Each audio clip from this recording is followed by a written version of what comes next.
Hey, everybody, welcome back to another episode of God Built This podcast. I'm your host, Maxine, and we are on episode 82. Today, I am joined with friend of the show, friend in real life. Bolden is back in the podcast house. What's poppin'? Good people, good people. Good to be with y'all. Good to be with you again, Max. Yes, how are you doing? As I viewers could see, your shirt, George Floyd, rest in I peace, can rest in power. man. How are you doing just as a Black man in this world right now? Yet again, another case of an unarmed Black man killed, brutalized by the police. What goes through your head? Because I'm not a Black man. I can only sympathize. I can only feel for you, but I don't know how it is to walk in your shoes. So what can you say to that? Sure. I am interestingly enough, the last time we were supposed to get together, one of the reasons I said I needed a rain check is because I was in the midst of processing. That's literally a real answer. We didn't even talk about that prior to the show. Um, and I think I'm through the processing phase now, and able to one kind of talk folks through it, talk my own self through it, have open dialogue about it, and be not angry um, or things of that nature. But by and large, I'm doing well. Um, I am encouraged by the activism that I've seen in the street and the protests that have gone on here in Austin that I participated in on the fringes. Um, I'm encouraged at the discussion that I've seen from folks in walks of life, whether it be corporate. I've had folks professionally reach out, one checking in on me, but two also trying to figure out what do they need to be doing for their companies. These are white folks who are in leadership at various companies in my industry. Um, but on the whole, like everybody, I'm there's a part of me that's tired of explaining these things, but there's a part of me that's encouraged that it feels like the conversation has new energy. So with that, like anything, we're going to process the moment and try and put one foot in front of the other, and do as much teaching and as much participating and as much influencing within the sphere of influence that we have day to day. So that's where I'm at. How are things on your end? I mean, you said something powerful. There was a part when you said it gets a little exhausting explaining yourself, right? And Sure. I think that's just a feeling that a lot of Black people feel during this time. There's a lot of we have allies, of course, and I'm grateful for the allies who are supporting this movement, who are fighting the good fight along with us. Yet sometimes there's still this ignorance that's being presented to us as if we still have to educate and teach you how racism is present in our daily lives. So when it comes to explaining ourselves or educating those who may not be as knowledgeable about just daily life racism, never mind the systemic racism, that's another conversation too. But is there do you feel like there's a balance? Because I wonder, sometimes I am interested in sharing my experience and recognizing or just opening the veil on what racism looks like in the workplace, in microaggressions, whatever that looks like, right? Yet sometimes it just frustrates me because it's like, you should know this by now. Like, I shouldn't have to continue to direct you to my experiences or factual experiences, historical experience, just history. I shouldn't have to keep on referencing you to that when education should just be present and readily available. 100% agree, but the nuance that I've seen through this is that folks' social circles are so small, particularly when we talk about folks who are not people of color or people who are black, just straight up. The access to relevant, contextualized information that offers people a clean sightline to the experience is not readily available, which is, I think, what may be different as we've tried to consider what makes this moment different. I've listened to two or three podcasts, had two or three discussions now about why is this moment different. And I think, the pandemic certainly has something to do with it. Folks have more time. But I also think that whatever you were doing prior to, it is hard not to be captivated by 8 minutes and 46 seconds of one man's life to be erased, and the lack of humility, the lack of dignity that he was given in those last moments of life at the hands of somebody who just nonchalantly did that. And it's not like, that has not been going on for over 400 years. But I think at least this time it has caught folks in a moment where they were already slowing down, and it just sits with you differently. And as many, of these names of folks that have become hashtags that I've experienced, and to some degree become numb to over the years, admittedly, that one this time set differently with me because of just how raw it was. And even I can remember watching Philando Castile's murder by that police officer with his daughter in the back, his significant other in the front seat of the car with him. And that one sat with me differently. So that, some of it is visual, and some of it, I think we have to be prepared, back to squaring your question.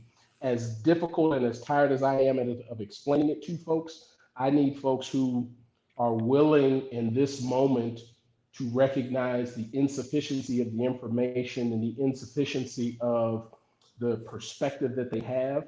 And if they are willing to seek, I'm willing to talk about it. It took me a few weeks to get to this place, but that's what I'm committed to now. And everybody's journey in this is different. I know some folks who haven't been to not a one protest. Everybody doesn't need to be out there.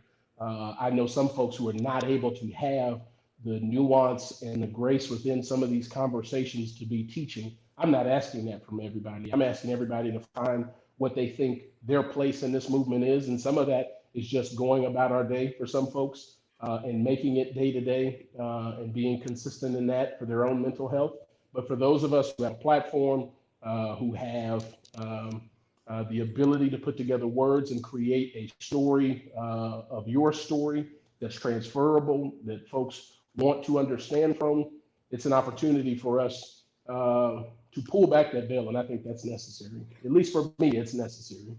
Absolutely. And like you were saying, I think activism looks differently for everybody, not if you're not standing in the front lines, protesting doesn't mean that you're not as passionate or committed to this movement. And I think there's a lot of conversation around that, as far as how Black are you? Are you really supportive of this movement? And I think that's unfair when we all fight against a good fight differently. We all have our different skills and talents that we could use to show what we want to see more in light of justice.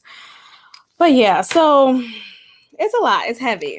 One of the conversations that I'm seeing is censorship. Censorship is just a topic that I'm seeing a lot lately, as far as should history, or just not even history, but like, should the art and the media, should that be revised? Should that be taken away, as far as what is sensitive to the African American experience? So HBO Max actually removed Gone with the Wind from its lineup, and Gone with the Wind was considered, and is still considered by many people, as a classic. And I think it's in the 1930s, 1940s, but it's clearly during a time when Black people were still segregated, still oppressed, still seeking for any justice. And one of the Black characters in that movie, she actually won an Oscar for her role. And she played a maid in the movie. And of course, she still had this stereotypical depiction in the movie. And so a lot of people was raising hell, like, well, this movie needs to be removed. This is racist. This is perpetuating stereotypes, and we no longer stand for it. So that's one example. Cops, Live PD are canceled. And damn, like, let me just say this. I love Live PD. Like, look, I am against police brutality. Let me just make that clear to my listeners. But a bitch loves Live PD. I used to watch this show down. Like, it would have marathons all on A&E. And I'm just like, oh, I'm staying in tonight. And that was my Saturday night. And I guess what I loved about that show, and I haven't watched Cops in a minute. didn't realize it was still on. That's the longest running reality show ever. It's been on for 30 years. And I guess what makes these shows so engaging for folks, you see action in real time and you see quote unquote the bad guys and what does that look like and arresting someone. And I'm seeing the argument of, well, these shows, they humanize police and they make you want to have the police win rather than looking at the perpetrator as humans too and not giving them a voice. So I don't know, I'm conflicted with that just because I really love Live PD and I'm sad that it's over. But what's your take on that? Because this is a long conversation. Now people are saying they want Olivia Benson gone too, SVU. And I'm just like, y'all niggas are forcing it at this point. I think we're going a little far in some of the activist reactions to some of the things that we see on TV. An old adage is fiction is generally easier for folks to stomach, perceive, and understand in real life. And sometimes fiction and storytelling is a first introduction to difficult topics to allow folks the space to see things different from how they are. So in that light, I'm not necessarily a proponent of removing or overly sanitizing what it is that we consume on TV. Actually, when we talk about Gone with the Wind, I'm going to offer, an example of a movie that depicts two realities. And I think Gone with the Wind offers some nuance to a conversation and perspective of what times were. But if you've ever seen the movie The Help, I actually think when we're talking about folks who worked as domestics, who had stories to tell that weren't of brutal, we'll call it racism, or brutal and dogged bigotry. There were the subtleties of those women's lives that I think depict a tragedy in a much more communicative way. That if you've ever really sat down and watched stories like that, stories like 12 Years of a Slave, that I think are and should be a part of the public conscious and discussion as we try and reteach what racism or what slavery in its original sin and its practice and what propped it up, the economic pieces around it, and tell that story with some truth and allow folks to, not folks, but folks to sit in that for a moment. I really think that that's important. To come back and answer your question, I really don't want us to over sanitize the messaging that we give folks. But I do think that there are some things that we probably should prop up and allow folks to see the truth of the matter in this education process that everybody's going to need if this movement is going to carry the steam and not lose its steam. Because if you go back and actually study history, one of the things I'm going back and looking at is how did we not get this right coming out of Reconstruction? How do we get to a point where an economic conversation decides that slavery has to end? It becomes a product of a civil war. We get the first 10 years of Reconstruction more or less right. First 5, not so much. Second 5, pretty right under Ulysses S. Grant. And then the movement dies. The movement slows down. And then it's almost another 100 years before we get to the Civil Rights passage. And then what happened in 100 years? How did this conversation lose steam? Because I think that's going to be instructional for how we take the validity and the vigor of this moment and carry that energy forward. So long conversation to the question that you asked, but those are some of the things that come out of my mind at first glance. I think also when we look at history books, so books that were used in our literature classes, whether we were younger in elementary, high school, or even undergrad, books like shit. Right, they were with the shit, but I want to get your perspective on Huckleberry Finn and Mark Twain, who's the author of that book. And there's a lot of controversy about his use of the N-word in the book. And I know that as a teacher in reading texts in class, I often assign students to read with a partner or in small groups. I do remember that not being a thing when I was younger, though. So when I was a student, actually, reread has a whole class. And there's a lot of issues with that as you get older and teach students, because students are not as engaged. So that's why I do small groups, and that's why that's more of a common practice now.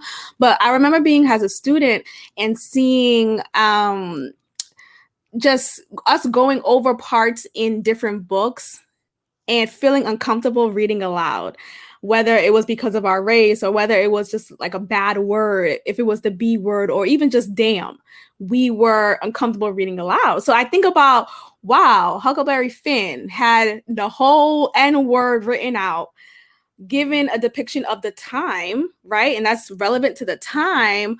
But when you have some teachers who may not be as liberal or pro-Black or anti-racism, I like that. Just that's what hesitates me and scares me the most, because I think of the classroom and the teacher teaching the content. Like, you could teach the content, you could teach the history behind the content, right? I'm not against that, but I am against in how are you delivering it that gives students the full knowledge of why this word was used back then so cavalierly.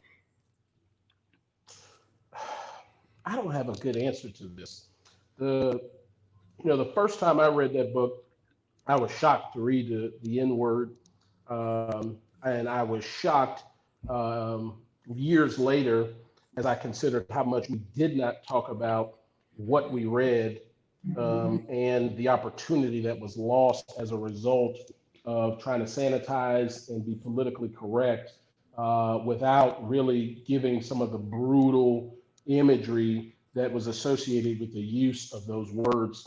And then you read later renditions of that same book where they, removed the N word, and replaced it with Indians, and reused, not reused, but removed other words and replaced it with the word slave to try and clean up some of the language within the book. And I felt like it just took away from the veracity of the story that was the essence of what we needed folks to sit in, like I was talking about earlier, some of the issues that are a product of this country that folks want to be great. Part of the political divides we have, not to get into that conversation too early, are because folks have a capsulized view of what America was, is, and should be. And until you open those, curtains up and tell the entire, story, you have a whole subset of people today who think you don't have systemic racism.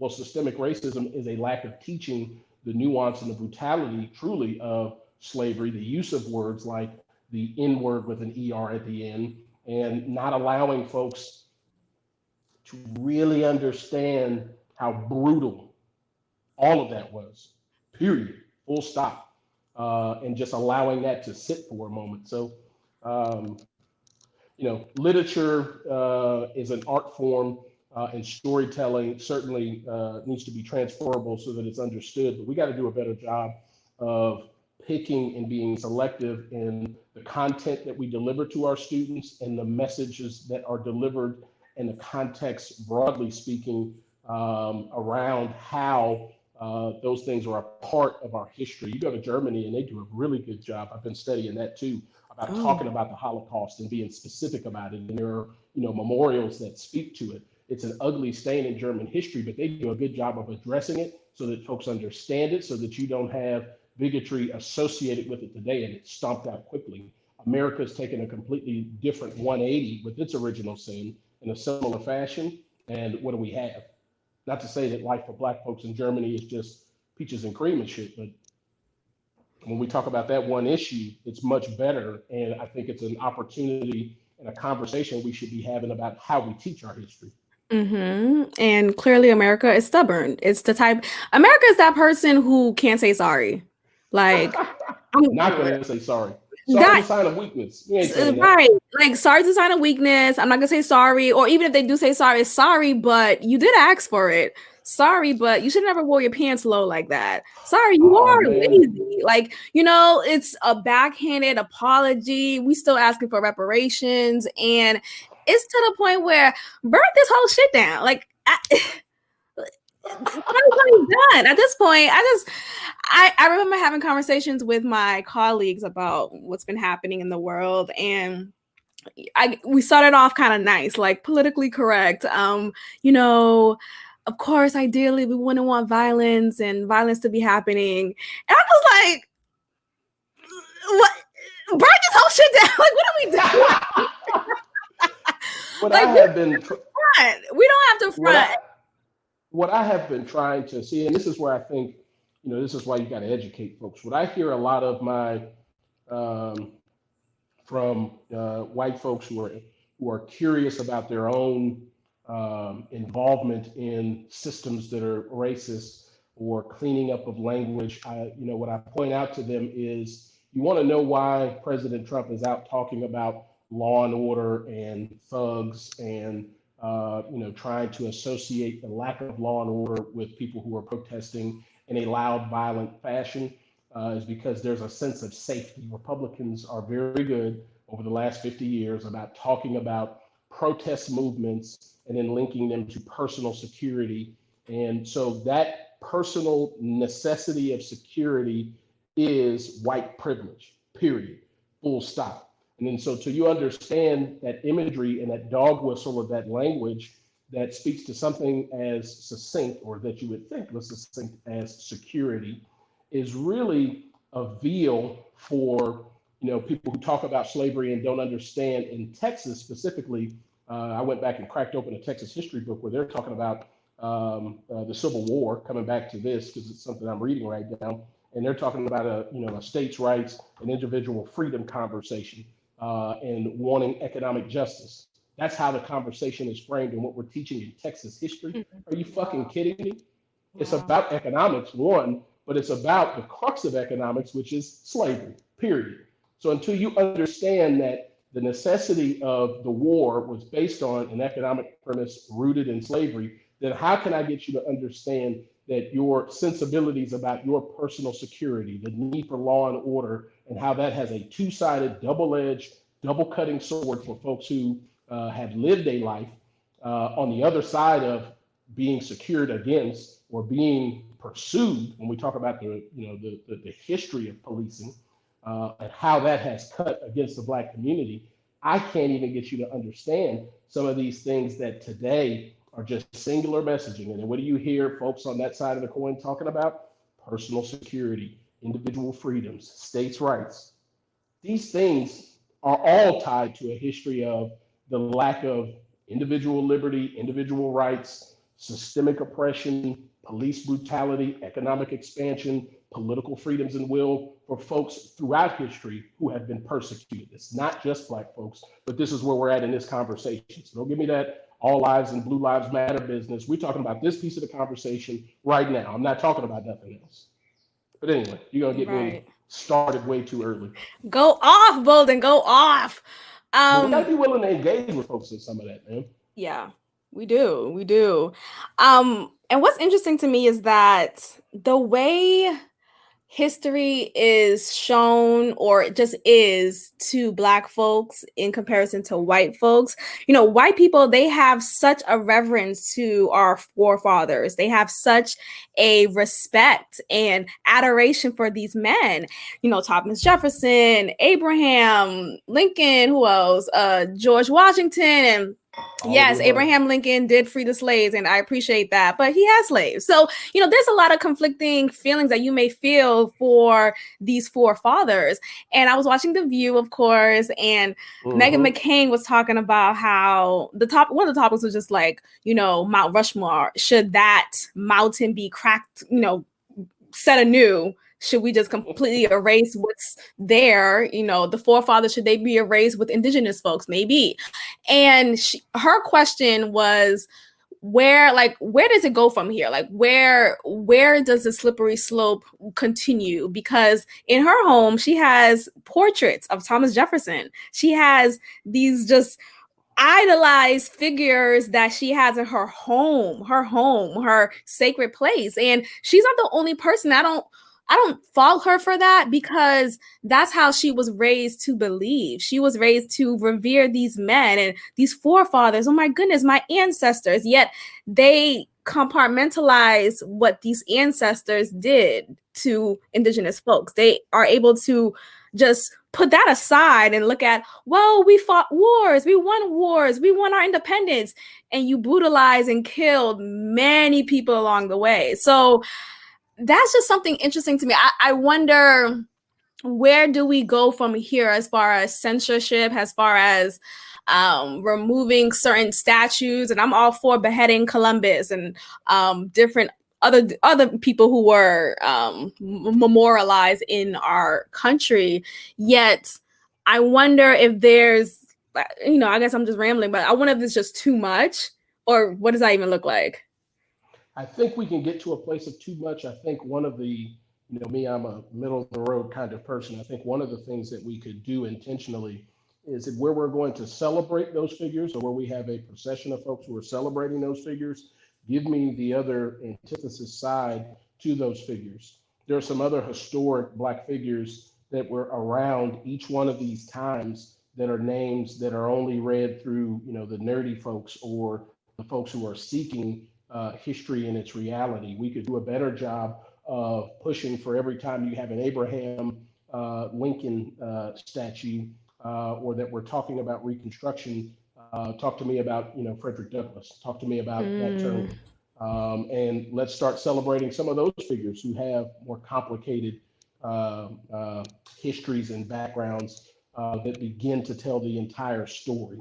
I think that is an opportunity to not incendiarily, if that's a word, make people who have this reverence for these historic figures, but offer a olive branch, if you will, of conversation about, with every period or every period or figure of history, there is somebody on the other side whose message is not spoken to, who we could do a job of celebrating the heroes of that side of the conversation, to where every time you see those statues, now you have to talk about the one we always talk about and we read in our history books, but the other side of it that we are not talking about in our history books, and do a good job in curriculum in making sure that we're teaching all sides of the story.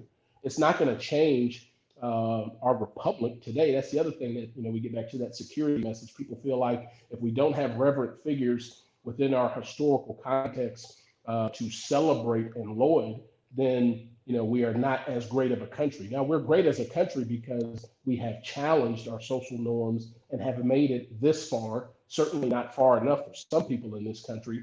But the beauty of a republic is its ability to diagnose, self-manifest a next series of, societal norms and truths. That's what happened to every other society that didn't make it. Rome, the great Indians of Aztec within Mexico, and those original indigenous lands, et cetera. How do those empires not make it? They don't learn from their own history. They don't continue to teach their own history for its ugly side and the side of it that's beautiful. I think we can do a better job about that. I totally agree. So having a balance, that's a conversation, not just a conversation. That should be an action moving forward, call to action. That's a great idea. Mm-hmm. I mean, at this point, can you just go ahead and be a teacher? Nope, I ain't teaching. I'm not teaching in any school setting. But I think one of the things that we've got to also create an opportunity for is, our Black young professionals, our progressive, well-read, well-educated professionals. I'm challenging us to find new venues to put ourselves into to teach these things. Are we the folks teaching our diversity and inclusion classes professionally?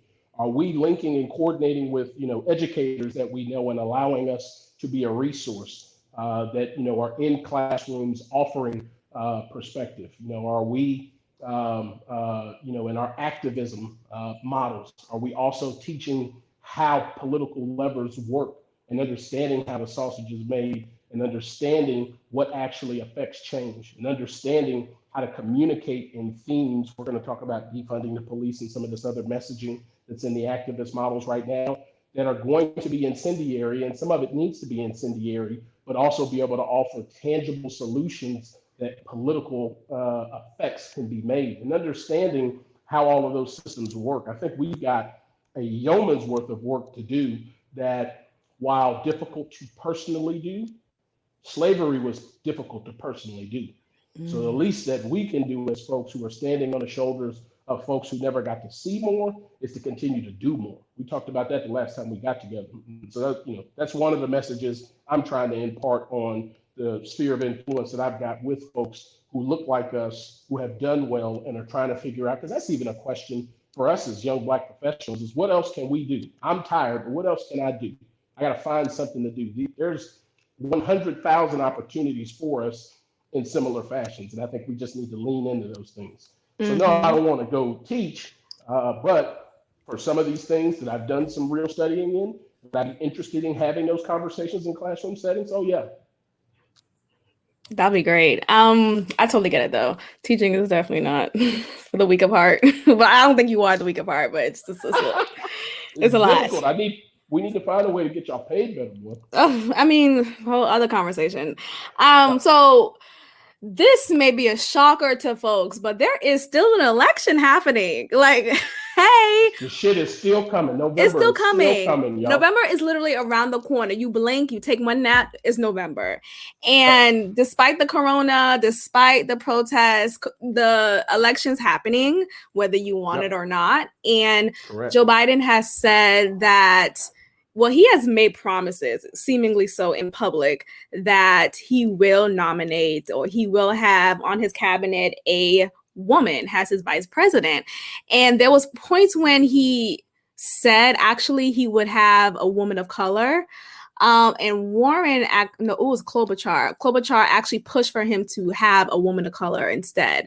And as though it is great, right, to see a Black woman in particular in that leadership role, VP. That's amazing to see. Representation matters. I want to be able to see them be inspired. I want my niece to see them be inspired and all of that. But I think when we play with optics, though, we sometimes can believe this lie that's in our face. It looks good, but what are we really looking for? Are we just looking to have just another quote unquote Black woman VP? But what does that Black woman VP has to offer that is substantial to the qualifications for a VP? I know there's a lot of names being spewed out of who could take that position. Keisha Lance Bottoms, Kamala Harris, Val Demings, who I'm a real proponent for. But some Black women are not really for Black people. You know, when I think about a Candace Owens, Omarosa even, and I know she kind of doubled down, but when I think about those women, it's like, not all skin folk is kinfolk, like they say. So I just wonder who would be the best person for the job. Like at this point, I'm not here for playing gender identity, and all of that politics. Like I understand the need to have that representation, but I also just want to see someone who could really do the job.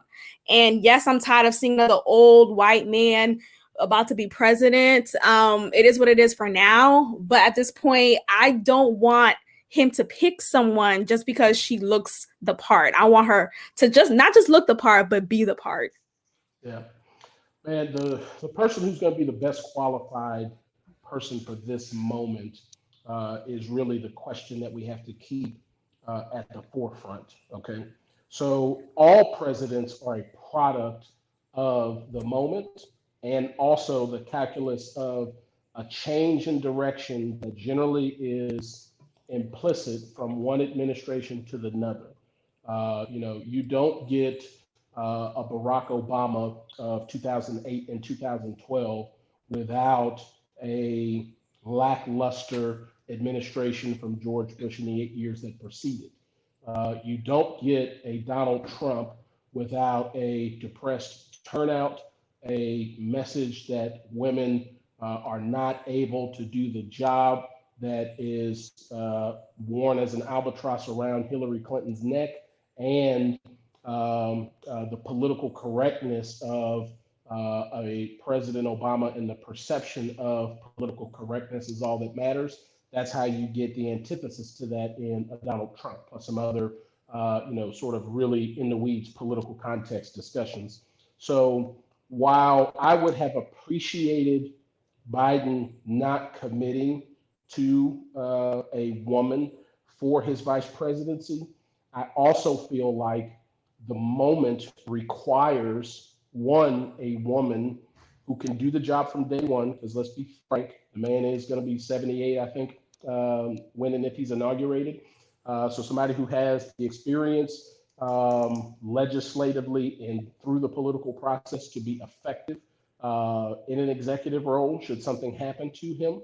And I also think a part of the moment of today and what's going on in the world in terms of our racial conversation or racism conversations, the policing conversations, and some of the other activists activating conversations that we're having. I don't know how that moment doesn't call for, whether Biden said it or not, a woman of color, period, full stop for me. So when we talk about some of those names that are out there, each one of those women would have been qualified whether the moment required it or not. So why not go ahead and lean into what the moment requires and offer that person an opportunity to influence the conversation as it is necessary for today? So I actually think that Val Demings is going to be the most laudable choice, given the political calculus of needing to put Florida back on the map, needing somebody who's got ties with law enforcement, needing somebody who Right. has some legislative experience, and needing somebody who, even though she'll be the vice president, she won't necessarily be the front runner by the time we get to 2024 potentially. And I think that in 4 years, a crisp 100 days, she can get a lot done. She understands politics, period. She doesn't incite the other side of the ticket. That's why you saw Amy Klobuchar back off. She realizes she's got issues when it comes to her prosecutorial record and the ability to coalesce folks of color within that coalition that's going to be necessary to get Biden elected. Kamala Harris, as much as I love her, she's got a difficult prosecutor's record. And California politically doesn't do anything for you when you talk about electoral math. We're going to take that state regardless. We have to get one of the states that we lost, which is in the Rust Belt or in Florida. You put one of those back on the map, all of a sudden the electoral map changes. So we got to realize that the sausage making of politics is going to drive some of this discussion. What I don't want women to walk away from, and some of this is going to be heard wrong, but I don't want women to feel like women weren't already qualified for one of these highest offices in the land. One of the names you didn't mention, and I don't think it was a slight against her, but I want her name in that conversation because I think she needs to be a part of the cabinet because she's a doer, she's a fixer, is Stacey Abrams. I don't think she has all of the top line experience necessary for an executive of to be president from day one. That's an opinion, but I also think that she needs to be at that table one way or the other, whether she's the vice president or not. And so if we'll go ahead and allow the moment to bring forward somebody who has the electoral bona fides that we need for the moment, who also has an experience as a Black woman in law enforcement successfully, that influences the conversation nationally about policing and systemic issues within policing, police unions to start within how police forces operate.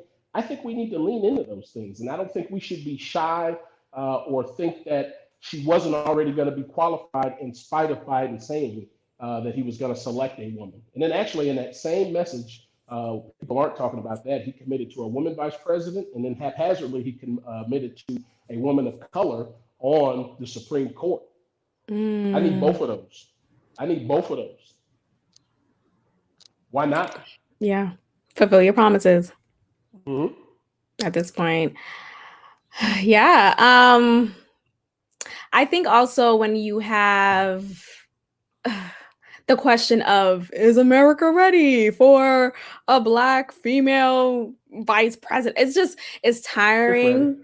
But yes, we are, period. Like, yeah. We need to stop perpetuating this lie as if we're not a diverse country. We are ready for that. We are ready to be represented in ways that shows who we are as a whole in a leadership setting. So Yeah, the and answer is yes, we are.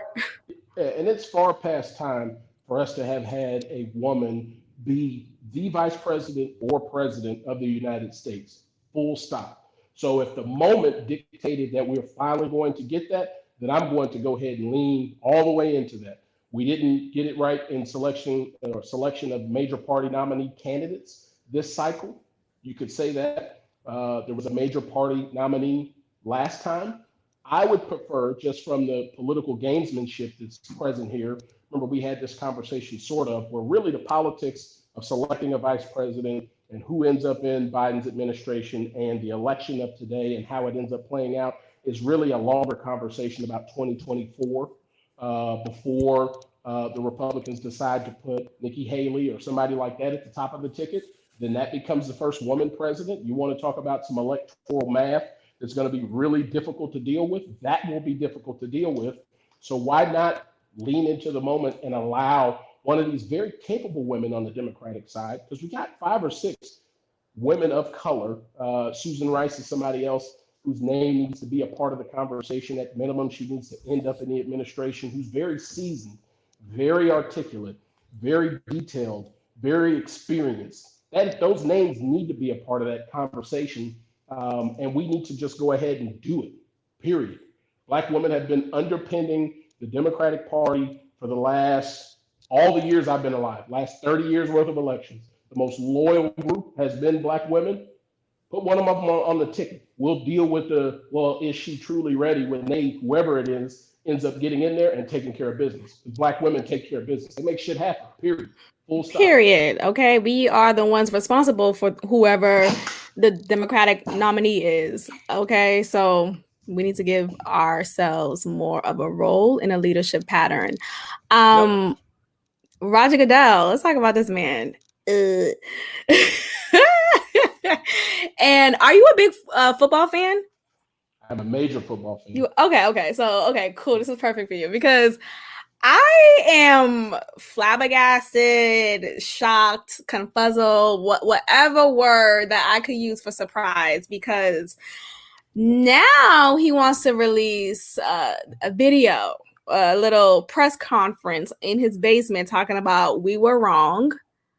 And the NFL condemns any racism, of course, police brutality, all that fun stuff. And as much as that statement was needed, like, I appreciate the statement. Great. It is late in the game. I wish he would have said it earlier, but I appreciate just the fact that it was said.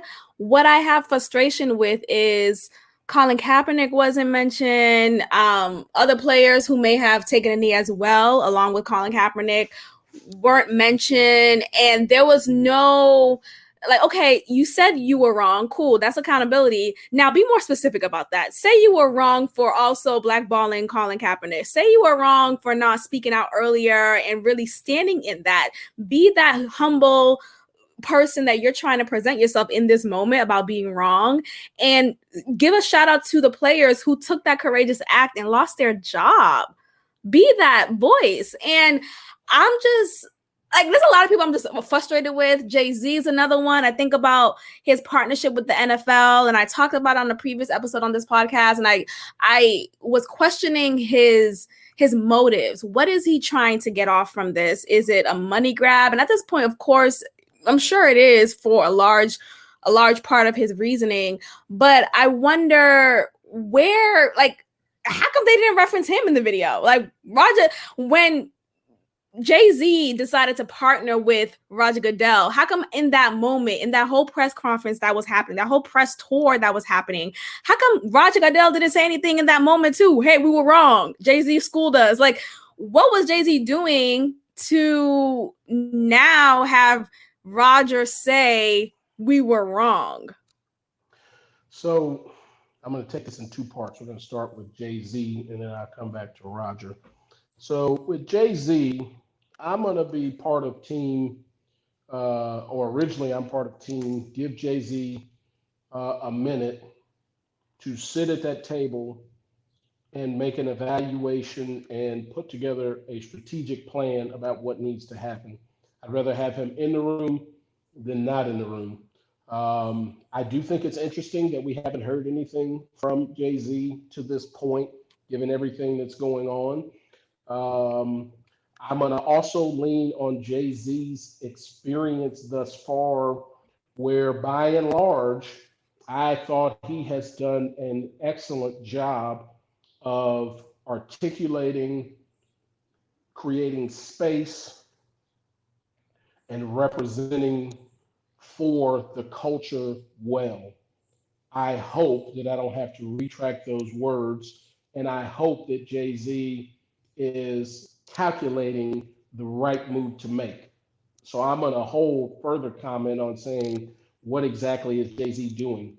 It's just that whatever he's got, I need it to be tangible and I need it to be something away from the business of just making money. And I got confidence that he will do that. Now, it's concomitant when you talk about Roger Goodell and really understanding how the NFL operates. Remember that Roger Goodell, even in his position as commissioner, still has a boss. Still, he has 31, 32 bosses. He's got he works for the owners. He is the representation of ownership, which is a wide swath of fairly wealthy, some of the wealthiest men in the United States who have political views that do not match.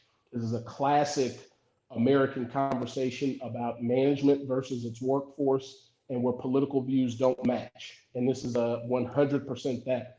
So while I feel like Roger Goodell personally probably always felt, and I'm giving him a little bit of grace here, that what was happening to Kaepernick was unnecessary and he was wading out into the water that was comfortable, that the owners allowed him to speak from. I feel like part of what you'll see from Roger Goodell as we move forward, starting with getting Jay-Z to that table, his commentary about the trying to partially own the NFL's mistake of not recognizing these protests and not directly acknowledging Colin Kaepernick through the conversation, is part of him trying to rewrite or help add an amendment to what will ultimately be his legacy on one of America's most loved sports and one of America's best platforms for speaking to the issues of today. So while I'm with you, I wanted more from Roger. I also understand he didn't even tell the owners what he was going to say this time from his basement. He did that and sort of put the owners out on Front Street saying, well, this is what we're saying. I'm not going to take it as far as saying we blackballed Colin Kaepernick because that's going to get out of pocket and how I got to manage these owners. But he's got to take a subsection of, from 52 to 88-year-old white men who are largely Republican and try and move them from a space of acknowledging what they've done wrong and be actionable about the things they need to do as we move different. Roger can also do better about getting more diversity in the top circles of the NFL. Roger and those owners can do more about creating a path forward for more folks who look like the players who are actually owners of teams potentially as we move forward. So he has got a lot of levers to pull, but he's also got a lot of politics to manage from his seat.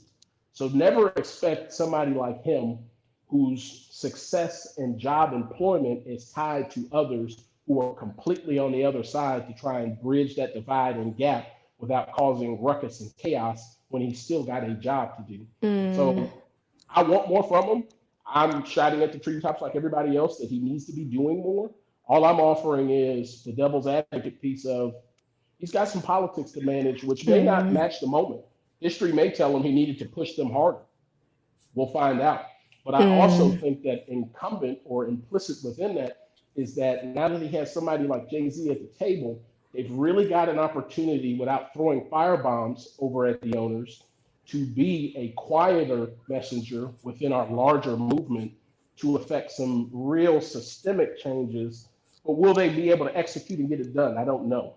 We'll find out. I hope that they're able to get some things done, and I hope that Jay-Z, whenever he does come out and has something to say and want to do about this, if you go back and play that clip that you sent me when Charlemagne was quizzing him about what do you do, I hope that he is high on action and light on words. Since he's been light on words, I need him to be high on action. Hopefully I'm right. But if we're wrong, brother, the cancel culture can get right at you too.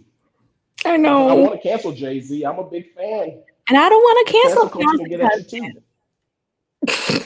That's all he is to me. Beyonce's husband. It's like I know he has his over credentials. I guess he's a great rapper. True. But what's interesting though is that as well as he is in his raps, you know, in his albums and his songs, he doesn't speak as like I don't feel like he does I don't feel like he does a good job articulating his thoughts as well as it needs to be translated when he's talking about these topics. You know, when there was the whole press conference tour, he said a comment about we're past kneeling. And as I try to look at that statement like, okay, he's talking in a sense of, you know, we want to do actionable stuff. And I agree with that, right? Yet, Yeah. I wonder what else could he have said to better translate what he means by that? Because a lot of people were taking that as, well, are you denouncing the protests and, you know, the peaceful protest that's happening? That's a part of our amendment rights. You know, why are you saying that? What are you talking about? And if we're so past kneeling, what are the actionable steps that you are seemingly doing, that you are seemingly for, and we have yet to hear from you still? And as much as, you know, as a fan as we are of many celebrities, there is this entitlement that we feel that, oh, well, we deserve to hear from you. You know, you call yourself, you know, this Black power rapper, you all for Black lives, but I haven't heard anything from you. I haven't heard a tweet. I haven't, you know, seen a video, whatever. Yeah. Are we owed that? Because at the one point, I'm not that much of an entitled fan to feel like, oh, because Jay-Z didn't post anything, he's not doing anything. Jay-Z was never an active social media personality. So Correct. I'm not going to expect that from him. But the bare minimum is you went on this whole press conference about your NFL partnership. What else are you doing? Like, open the door a little for us to see what's going on. Like, don't And you I want us hope, to feel confident in your partnership? Like, don't you want us to support you in that? And of course, he's a billionaire. He probably doesn't give a fuck. But at the very least, you should be connected enough to your upbringing and how you were so of the people. Now that you're a billionaire, there is unfortunately this disconnect that a lot of people have, particularly that I'm seeing in other cultures too, but being a Black person in the Black community, I see that a lot in the Black culture, how once you make it, once you have enough zeros, you know, behind that check, suddenly you don't know shit about poverty. And it's like, nigga, you grew up in the projects. yeah. And man, Magic Johnson actually has a good message on this that some folks received wrong. That I can understand to a point because I'm not Jay-Z. Let's not get that twisted. But that doesn't mean I don't aspire to be able to run in some of those same circles. So Magic Johnson has this clip where he's saying, "Look, people want to do deals," and he's just talking about business, not social justice pieces. So let's not, take my commentary here flagrantly. He says, back when I was a player or back before, I had made it as a player, people wanted to do deals and the deals were here. You know what I'm saying? And then now that, he's made it to another level, for you to be able to do something tangible with Magic, the deals have got to be up here. It's a different level that he is representing us at that has got another series of implicit factors that are we expressly, not even implicitly, think that he, Jay-Z, Michael Jordan, others who are large looming sports figures need to have the cultures back. The culture also needs to realize that we need Magic and Michael and to some degree Jay-Z playing at the country club level so that the rest of us can play at the next tier level so that we're hitting our fronts and our margins and our expectations and our voices are in multiple series of rooms. And I understand that that is a difficult thing to understand and contemplate with our, social norms and expectations. And has he forgot about the hood?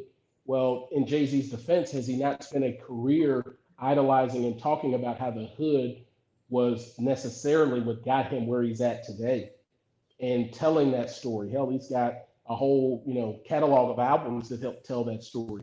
So at the level that he's at today, is that story still necessary when you got my whole Rolodex of thoughts on that? Here now, I'm trying to do something at a level that we couldn't train Jay-Z for. So why do we think, and he's one of the first people to get in that room, so why do we think that he's going to have an automatic playbook? I do know he's got a smart set of folks working at Rock Nation and some of his other subsidiary companies that are doing a lot socially, doing a lot in the New York area, doing a lot, period, for Black folks. We can't get to this space where that's not enough when, to some degree, he's still trying to learn how to operate in a fashion that allows him to execute and be tangible and be viable at that level.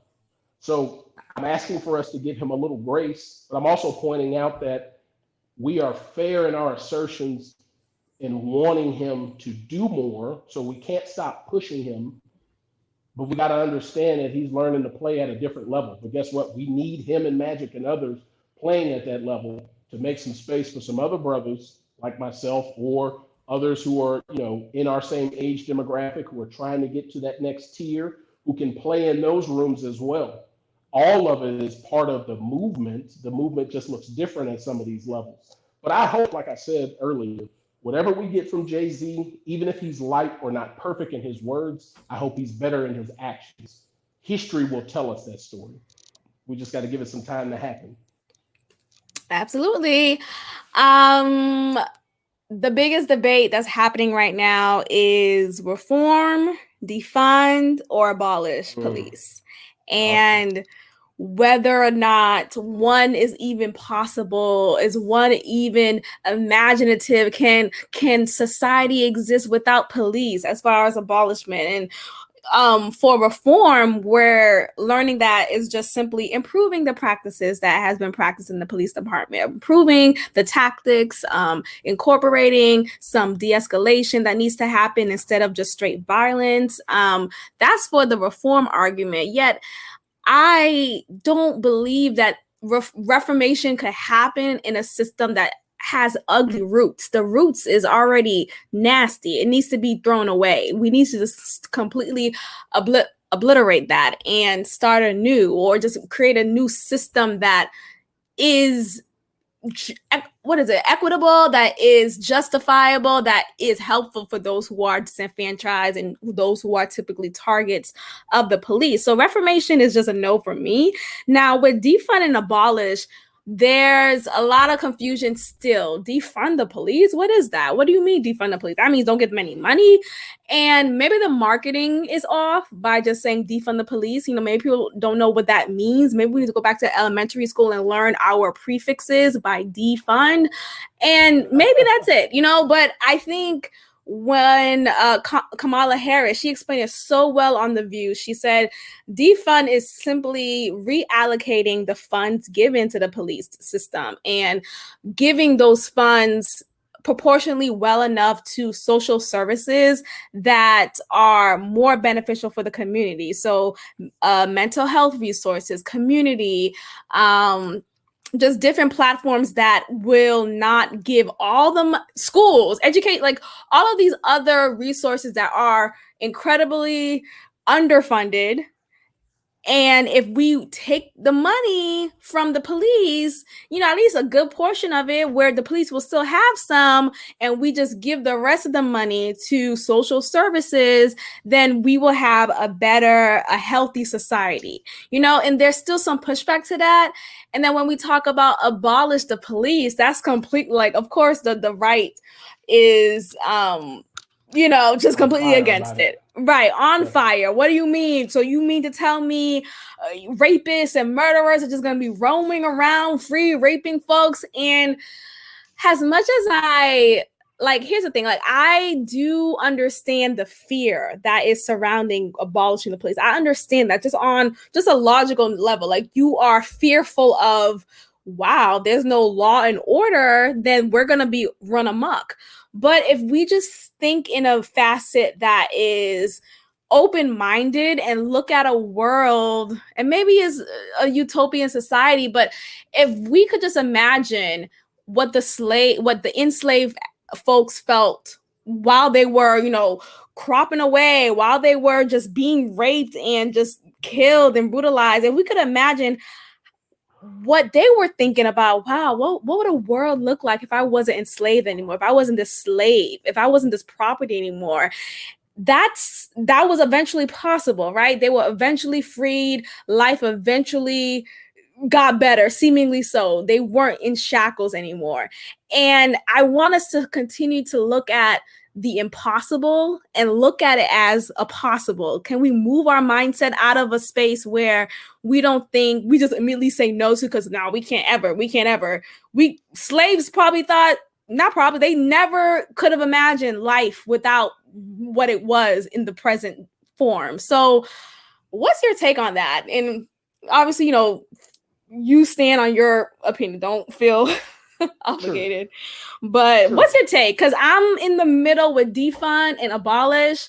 I'm still like going through my thoughts and research on that, but I'm open to the idea. At least I'm open. And there's a lot of people who are just completely, no, we can't abolish the police. What do you mean? What's your take? So, and I've got personal stories with involvement with law enforcement. I'm 6 foot, 275, and been a large African American perceived as a man since I was 12, 13 years old. So I have seen those microaggressions and interactions with people who fear for that theme I talked about earlier, personal safety or safety in the unknowing.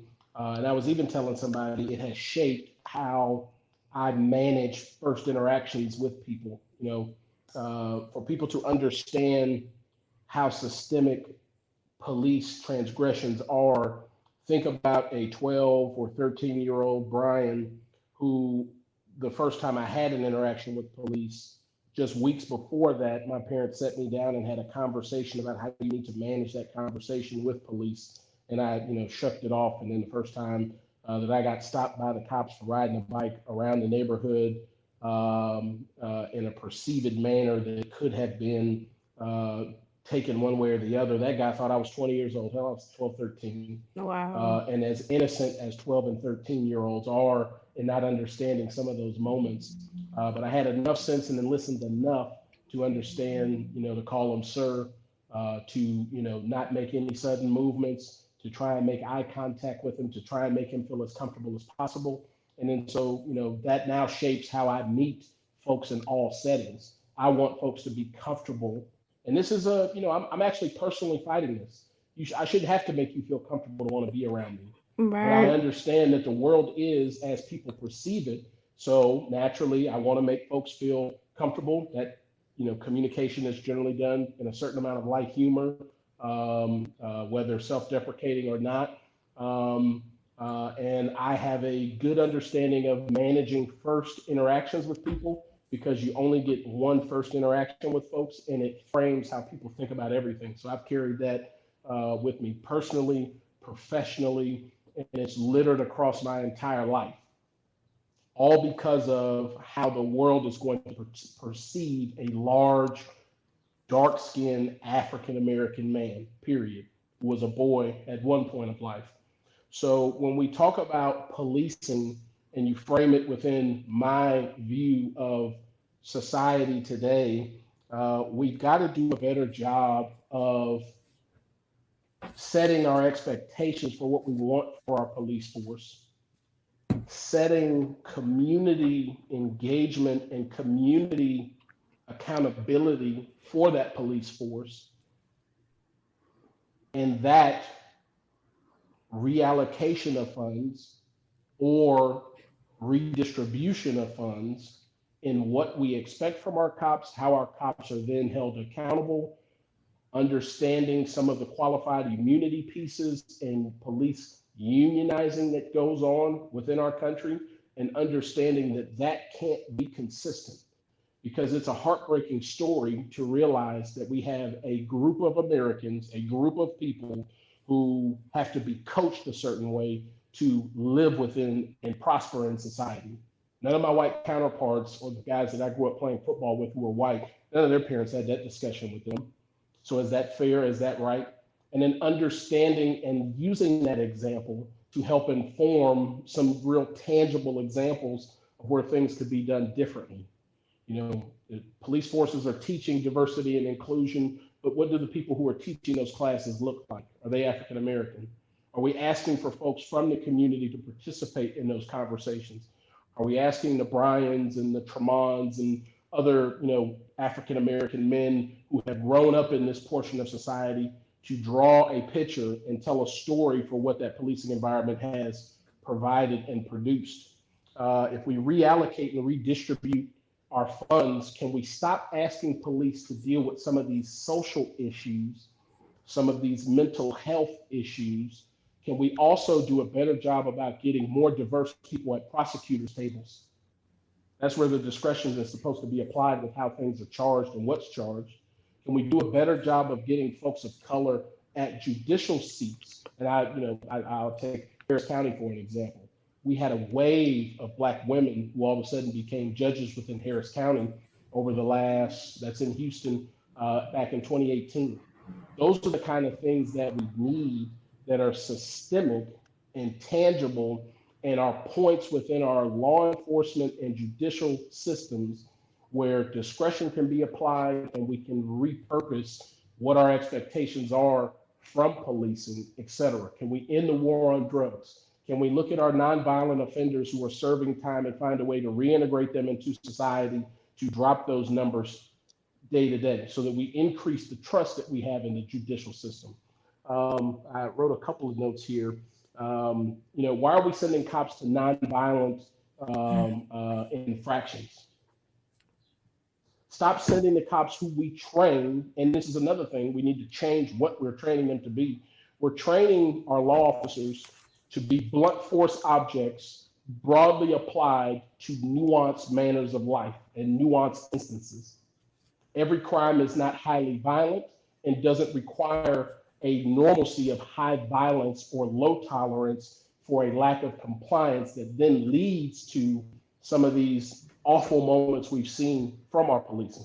So can I just say real quick? So more often than not, these police officers are in communities where they don't stay. That's not a place of their residence, right? And they're engaging with people who they already have these stereotype perceptions of. They already have their biases on. So instantly, they're going to react with violence. Instantly, they're going to suddenly think you're making my life at risk. I'm in danger. So I got to defend myself. I was just defending myself. So just like you were saying, so finding officers who are reflective of that community, who can then regulate that community. Yeah. And that's one of those norms of community policing that should be required, not an option. We talk about databases so that we can manage if you had issues at this police department, then you can get a job across town or in another city, that you're held properly accountable. And then seeking training, and then, that people are going to hear this wrongly, but okay, are you going to go work in law enforcement where you're putting your life potentially on the line and dealing with societal issues with this blunt force of law enforcement for $55,000, $60,000 a year? That's not enough money for our law enforcement. That's not enough money for our teachers, et cetera, as well. If we want highly educated, highly nuanced, highly involved and engaged individuals who are a part of tomorrow's reimagined community policing efforts, we're going to have to recruit them differently. We're going to have the training levels and training triggers and spots and teachers of that training look different. The prosecutors and folks who follow prosecutorial careers, we're going to have to compensate them differently for wanting to be in those careers so that we get folks who are well-read, well thought of, well experienced in those areas, not just trying to push a 97% crime or conviction rate. Why are we even keeping up with conviction rates? Like that's retarded. Like those are some of the pieces in my mind that as we as a movement are trying to consolidate this big tent set of thoughts, that we're allowing the other side to say defund police, which speaks to that context of security that folks feel like they need or feel like they get from law enforcement, that has nothing to do with being secure for folks who law enforcement then is turned around against. We got to reset some of those things. And then we also have to stop putting folks who were losers in life prior to deciding to be the cops, who are now the cops and now have a badge to hide behind. They are now losers today. Period. You're not paying them enough. If you had never Say that again. police, Say it again. stop putting the losers in Getting law these enforcement incels roles who never had confidence of life, confidence of a bias of experience, have the ability to defend themselves with their hands, who don't have to reach for their weapons. Right, getting these dorks in a police uniform is not helping society. Yeah, and I don't want, because I got plenty of fraternity brothers who are the exact folks you want as cops. Folks who grew up in the hood, folks who grew up around completely diverse circumstances, folks who have community connection and live where they police, go to the same Frenchie's Chicken, go to the same barbershop, go to the same movie theaters, who have these relationships where people respect and appreciate them being a part of their communities. And then objectively, can we not get our police force to be seen at some point? This is when we're reimagining what we want from our police force, why don't we want our police force to be thought of in the same manner as we think of as our fire folks or firemen, period? People love firemen. Well, because they spend plenty of time in the community, they also can't arrest you, and they're generally there to help. Well, cops are still going to be arresting folks, because you still do have folks who are doing real crime. Can we consolidate the police's efforts to deal with folks who are doing actual tangible crimes? Can we redefine what is actually a crime that requires involvement of law enforcement, so that we can develop some trust? And then also realize, I think, part of the activist folks need to realize is that while we want to snap our fingers and these things need to change, and they have been going on for too long, man, ain't nothing ever got done, period, that didn't require some dismantling, some putting back together, some trial and error. And we need to realize that this is not today's fight for tomorrow. It's for tomorrow, 2 weeks from there, 2 years from there, 2 decades from there, et cetera. That we have to realize that that's the kind of broad context, nuanced conversation that we're having about reimagining what we want from it. So I'm with you in terms of take it down, but I'm saying take it down Lego by Lego and understand where those Legos are implicating folks and have tied the hands of the judicial levers in being broadly fair, change how we're teaching and what we expect from our cops, change the accountability pieces. And there are some things already happening that we haven't seen in the last 25 years of law enforcement. With some of these shootings, people are being convicted or tried or charged days within some of these infractions. Right. That shit, had that happened when Rodney King, his situation happened back in 91, shit, stuff would be so much better. So we're making some progress. It's not enough. It's not enough. It's not enough. And we should never stop shouting that it's not enough. I'm never telling folks to obligate the message of it's not enough, and it should be faster. Ask your police forces, ask your city councils, ask your mayors, ask your police union leaders, folks that we are not talking about right now, the folks who lead those unions, who are fighting for some of these systemic pieces to stay, qualified immunity, bullshit like that. We have to find a way to reconstruct how those systems are put together, so that we can actually affect change to get people in those positions who can help us reimagine what we want and expect from our police. But we also got to do a better job of educating mental health. We got to do a better job of providing broad, sweeping opportunity for healthcare, economic equity, education. All of those things are factors within crime. Folks don't turn around and decide to sell drugs for the fact of, I just want to sell drugs, if it's the only economic opportunity that they saw. And until you provided or reimagined a new opportunity for them to take those same business senses to the business world or to an entrepreneurial world, we're asking for them to do that kind of shit and then throwing a law enforcement book at them that doesn't allow them, once charged, to re-enter society and apply those things. So in my mind, we got so much work to do there that if we thought it was a 2 minute conversation, I need you to step off to the side. You thought it was 2 weeks, step off to the side. You thought it was 2 years, step off to the side, because we're gonna be doing this for 2 decades or more. Right. It wasn't If like not, a if not shorter spirit than that. week. Yep. Right. No Keep that Lives same Matter energy. spirit week. Keep that same 100%. energy. Mm-hmm. With the killing of Rashad Brooks in Atlanta a few probably 2 weeks now, Yep. the police officer who shot and killed him was immediately charged. Keisha Lance Bottoms, she made a press Hopefully conference, it and sticks. yeah, I'm hoping that it sticks. But when she charged him and when she decided to charge him and just denounce his action, there was pushback by the police department. She reacted too swiftly. She should have waited until the thorough investigation was done. And I don't know how much thorough it needs to be when there's video.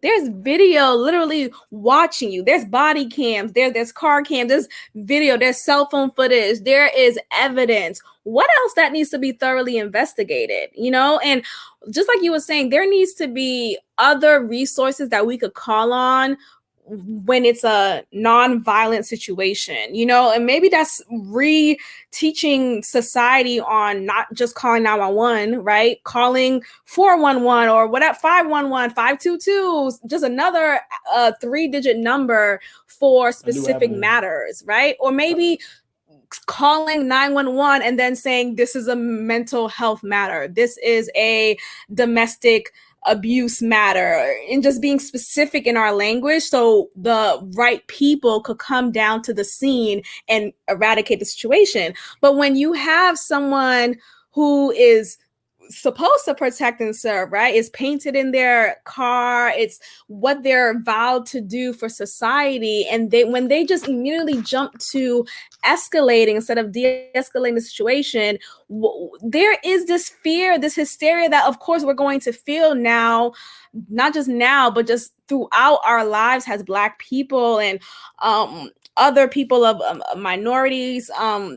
There is just this fear of, am I going to get killed if a police officer come by? Am I going to get, beat down like Rodney King? Rayshard Brooks should not have been killed. There was no, George Floyd should not have been killed. Eric Garner, like the list goes on, and it's tiring. But of course, we have to continue shaking the table and finding justice, demanding justice, burning shit down for justice to happen.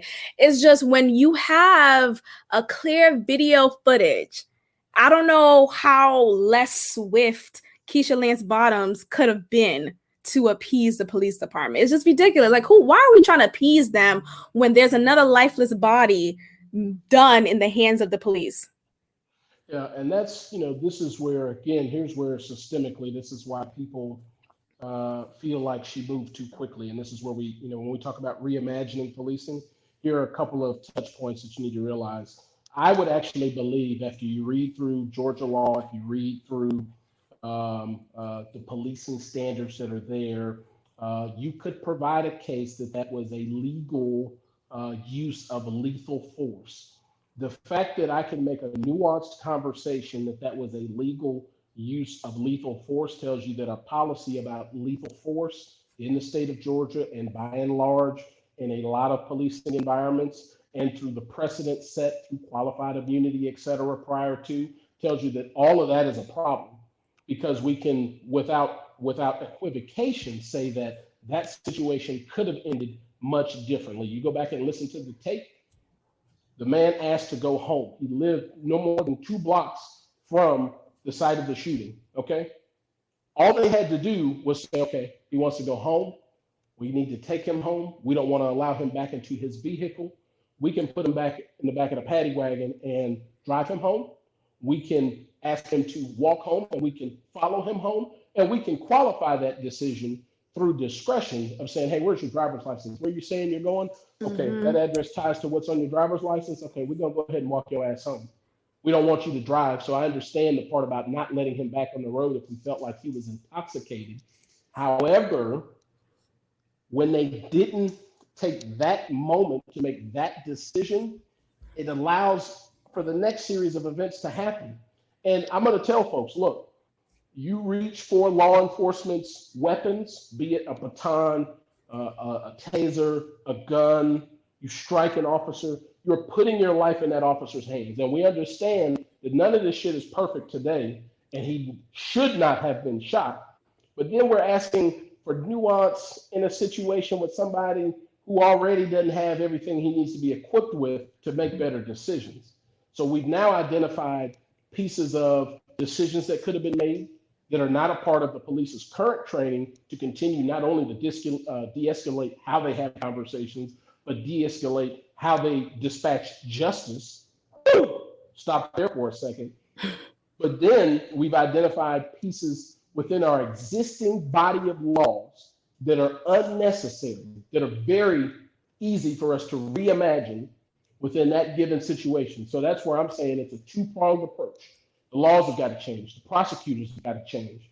The way that we dispatch justice, and did it have to be a blunt force set of law enforcement folks that pulled up?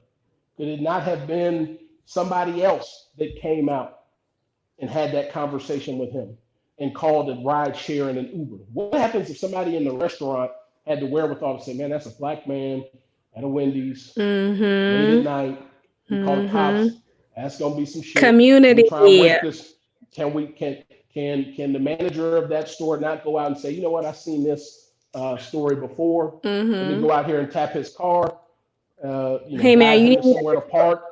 Right. And then say, hey man, we called an Uber for you. That's community involvement in how we police ourselves, one. Absolutely. But two, in terms of setting societal norms and an expectation of how we care for one another before we go get the blunt force of law enforcement involved, before we've had a chance to reshape how law enforcement is integrated into our society.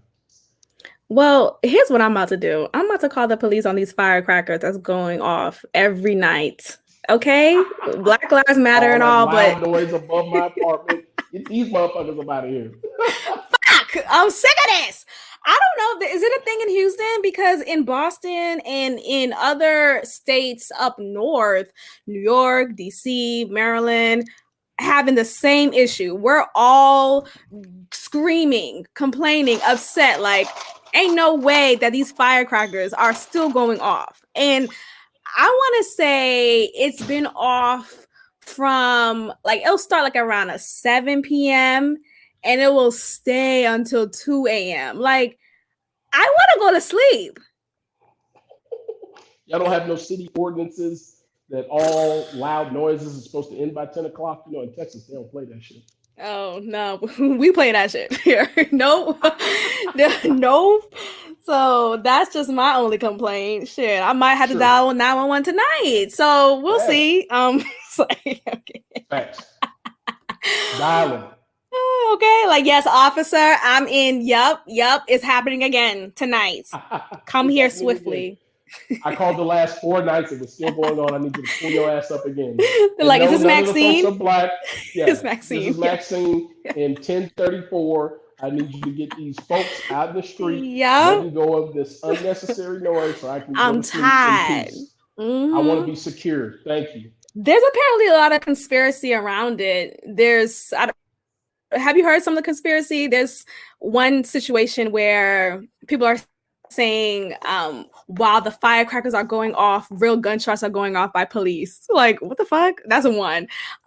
Two, apparently those who are like, so let's say it's regular, just urban kids, just folks, teenagers just fooling around, but these firecrackers are expensive. How are they just frequently firing it off? How are they just able to just go off every night? Apparently, according to this conspiracy, they're being given these firecrackers, like somehow people just dropping them off to them, or, hey man, you want some firecrackers?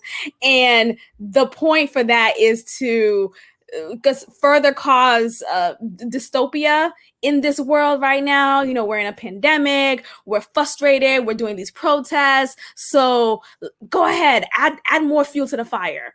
I don't know what the point with that could be, but that's, I don't know. It sounds non-targeted and non-directional and thus non-effective. How about that? Right. I'm about taking tangible steps that lead to tangible results. On that note, we're going to end it here. Thank you, Man, Bolden. here You we are. are amazing thus far. Mm-hmm. Always been. But, I enjoy having you on. And we're going to end it here. Thank you all for tuning in to another episode of God Built This podcast. And we're out. Thank you for tuning in to another episode of God Built This podcast with your host, Maxine. Be sure to leave a review, give me 5 stars, and of course, subscribe. Also, follow God Built This podcast on Instagram at God Built This Pod. God bless.